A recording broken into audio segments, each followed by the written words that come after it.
सभी पंडाल में विराजमान सभी लोग ध्यान दें। सर सभी आदिवासी जो आदिवासी है वो ध्यान दें। हमारे बीच में एक ऐसी शख्सियत है, एक ऐसी लेडी है जिसने इस भारत के आदिवासियों की पहचान का सुप्रीम कोर्ट से ठप्पा लगवाया है, देश के सर्वोच्च न्यायालय से ठप्पा लगवाया है। नंदाबाई भील का जोरदार तालियों से मंच पर स्वागत करें आप। ये वही नंदाबाई भील है जिसने अपनी जमीन बचाने के लिए, जिसने अपनी इज्जत बचाने के लिए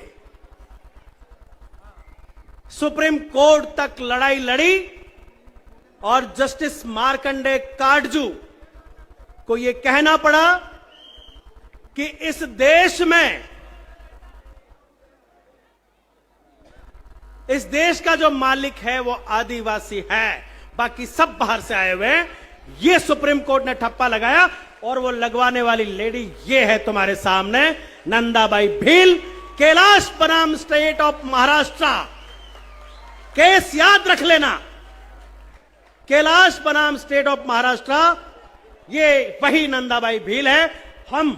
हमारा अध्यक्ष मंडल और मैं डॉक्टर शांतिकर और अध्यक्ष मंडल के कुछ साथी इधर बैठे हैं, साधना जी और अशोक दादा हमारे महासचिव पधारे, नंदाबाई भील का स्वागत करें।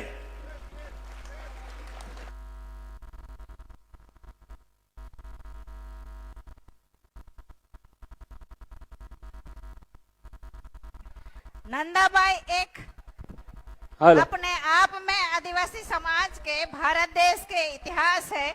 जैसे कि मेरे पूर्व साथियों ने बोला कि काटजू, बट जस्टिस काटजू, विनायक कोवरा जी वर्तमान अध्यक्ष, विनायक कोवरा जी वर्तमान अध्यक्ष, Sadhana ji Meena, justice Katju supreme court of India 5 जनवरी 2011 में ये जजमेंट आया था और उसमें honourable justice Katju said that, sorry भूल गई थी, जस्टिस काटजू ने कहा था कि 92% लोग जो भारत देश में रह रहे हैं वो भारत के बाहर से आए हैं। स्पष्ट रूप से बोल दिया था जो 8% लोग हैं यही भारत के मूल निवासी है और यही एक इतिहास है भारत देश के आदिवासियों के लिए।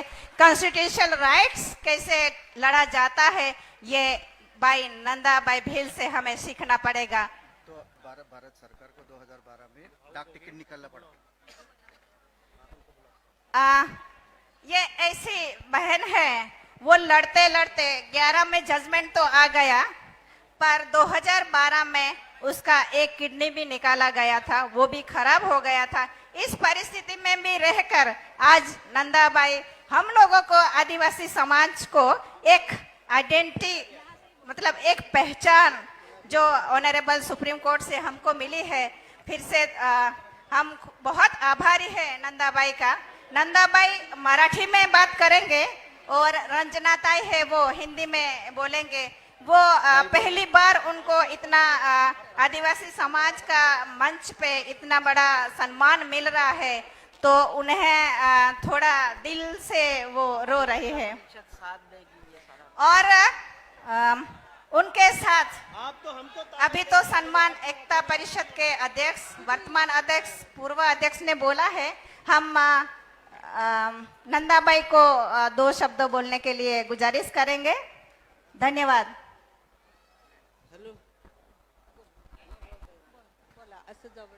हॅलो, लय तकलीफ दिली मला वाडेकरास,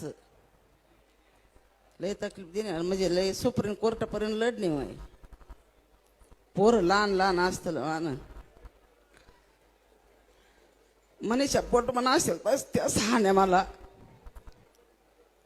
माने अंगोरनी करना ठोद्या जंपर ना साडी ना बांगडे ना 1 किलोमीटरवर पळण्याला माहित तरी मला तर आठवते असं 1 किलोमीटरवर पळण्याला एकदम मन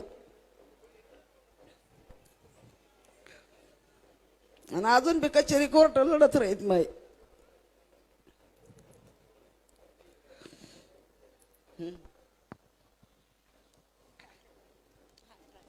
नंदाबाई का कहना है कि मैंने बहुत तकलीफ सही है। मुझे कपड़े निकाल के कम से कम 1 किलोमीटर नंगा घुमाया गया। मेरे पेट में बच्चा था। अभी भी मैं बहुत तकलीफ में जा रही हूँ।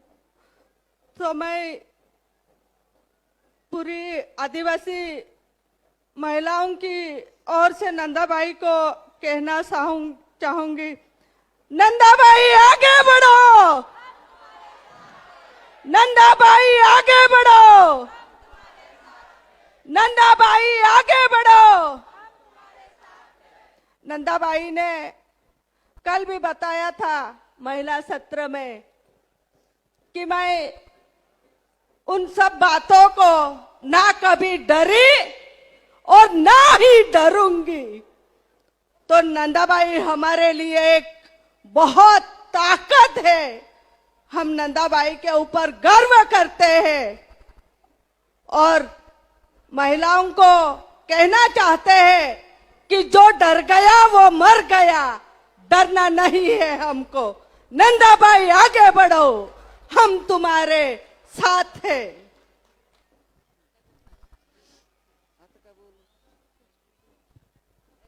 लय हाल झाले माझी पोरं लहान होते मग हॉटेलवर कामाला राहिले मी पोराला आणून घालायचे पोराला पोरीला समाजाला मी हीच म्हणते बाईला माझ्या माग कोणीच नव्हतं माझे दोन्ही भाव वारले आई वारलेली बाप वारलेलाही कोणीच ना माने माग मग तू मग बी आता माने सारखा वागी दाखवा ना बाई असं भ्यावाना ना हा मग 19 वर्षनी असेल तेव्हा पहिले लढत राहीत अजून बी लढत राहीत